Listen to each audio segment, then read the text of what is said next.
UN Ambassador Nikki Haley gave a clear condemnation of Russia for the escalating violence in eastern Ukraine yesterday. The dire situation in eastern Ukraine is one that demands clear and strong condemnation of Russian actions. Crimea is a part of Ukraine. Our Crimea-related sanctions will remain in place until Russia returns control over the peninsula to Ukraine. That same day, the Treasury Department made what's being described as a technical fix to sanctions on Russia.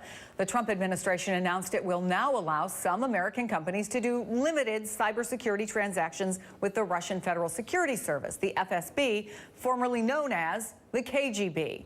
Now, that move prompted outrage from my next guest, Democratic Congressman Eric Swalwell from California, a member of the House Intelligence Committee and the House Judiciary Committee.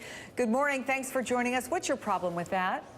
Thanks, Chris, for having me on. My problem is Russia attacked our democracy in this last election, and we should be doing everything we can to tighten up sanctions, not making it easier in the very slightest for anyone to do business in Russia right now. And so I am disturbed that it seems like we are embracing Russia more and allowing them to sharpen their knives to attack us and the French and the Germans in their upcoming elections, and not doing anything to make sure this doesn't happen again in our country. So were you at least heartened, although it's not on that particular topic on cybersecurity, were you at least heartened by what you heard from Nikki Haley yesterday?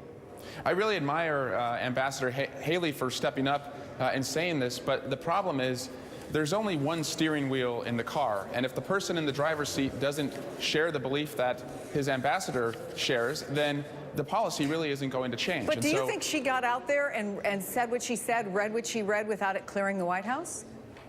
I don't want to speculate on that. You'll have to ask her, Chris, but the person in the White House, President Trump, is very close with Putin, and we learned that within the past 24 hours, we are easing sanctions with Russia, and at the same time, we heard that President Trump got into a shouting match with our ally in Australia. So it seems that we are doing a very good job of losing friends and alienating people right now. Well, let me ask you about his decision to impose further sanctions on Iran. In favor?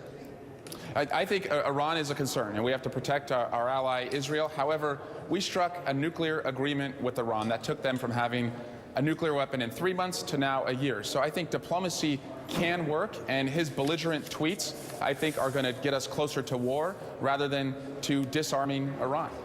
We were talking earlier, and I think you were listening with Ali Velshi and looking at the pictures of the president who was in that room with all those CEOs. And Uber's CEO resigned last night from the president's Economic Advisory Council in the wake of public criticism. And in his email, he wrote, "Joining the group was not meant to be an endorsement of the president or his agenda, but unfortunately, it has been misinterpreted to be exactly that. The implicit assumption that Uber or I somehow endorsing the administration's agenda has created a perception-reality gap between people who think what people think we are and who we actually are." But when you look at that and when you see the president who's taking ideas almost every day from various groups of people, do you think that that is at least a good way of messaging to the American people? You know what?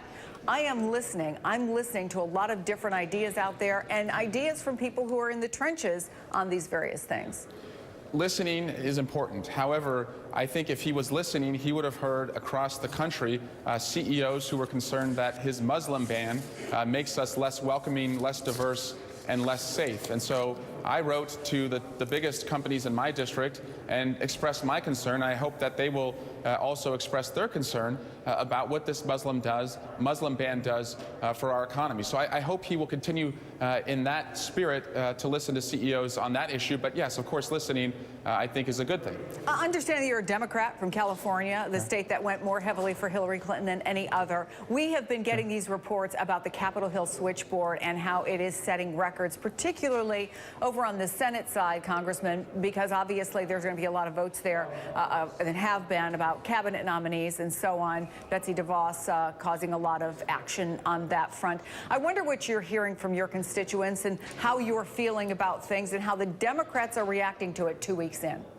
So many people have asked, especially after the Women's March, what can we do? What is next? And, you know, writing emails and sending tweets and sending letters are important, but I'll tell you, walking through my office, nothing gets my attention or my staff's attention more than the ringing of the phone. And I know for every member of Congress, the sound that gets your attention the fastest is the sound of somebody saying, I'm a constituent. And right now, I think that is the most important thing people can do right now if they care about these issues. Congressman Swalwell, good to see you. Thank you so much. Thank you, Chris.